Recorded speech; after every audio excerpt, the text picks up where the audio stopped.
এত সুন্দর scented candle কিভাবে বানাবো আজ দেখতে চলেছি। ভিডিওটা শেয়ার করবে অতি অবশ্যই, কাঁচের মধ্যে। প্লিজ শেয়ার করে দাও। আর চলো দেখি, শুরু করি আজকের ভিডিও। এই ভিডিওটা দেখাবো কিভাবে একটা ছোট্ট কাঁচের কন্টেনারে খুব নর্মাল প্রসেসে ক্যান্ডেলটাকে বানিয়ে নেওয়া যায়। তো লাগবে কি কি আমাদের? একটা লিড দেওয়া ক্যান্ডেলের জার, গ্লাস জার যেটাকে বলা হয়, একটু ড্রাই ফ্লাওয়ার, একটা সুতো বা উইক্স, আর একটা চামচ তোলবার জন্য।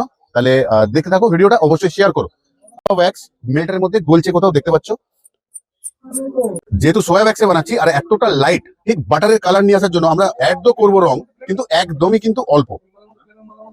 একটু ড্রাই ফ্লাওয়ার অ্যাড করলাম আমরা কন্টেনারের মধ্যে।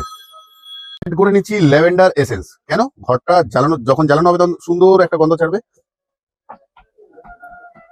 বেশি পড়ে গেল, এতটা কিন্তু লাগে না, ঠিক আছে, সরি। ফিল্টারে রং দিয়ে মোম গলে রেডি। এবার ঢেলে নেবো আমরা আমাদের কাঁচের পাত্রে। এতটা সহজ যদি হয় মোমবাতি বানানো, তাহলে কেন বানাবো না ঘরে? আর নিজে জ্বালাবো না নিজের ঘরে নিজের ক্যান্ডেল? তৈরি হয়ে গেল সেন্টেড ক্যান্ডেল আমাদের। নিজে নিজেই তৈরি করছি, জ্বালাবো আমরা নিজেরাই। আর ভিডিওটা আশা করি শেয়ার করে দিয়েছো। সুন্দর সেন্ট, তাহলে কোথাও দেখতে দেখতে সময় হয়ে যায়, যাওয়ার ইচ্ছাই করে না। আশা রইলো বানাবে তোমরা। আজকের মতন গেলাম, আবারও আসবো ফিরে। ভালো থেকো, সুস্থ থেকো সবাই।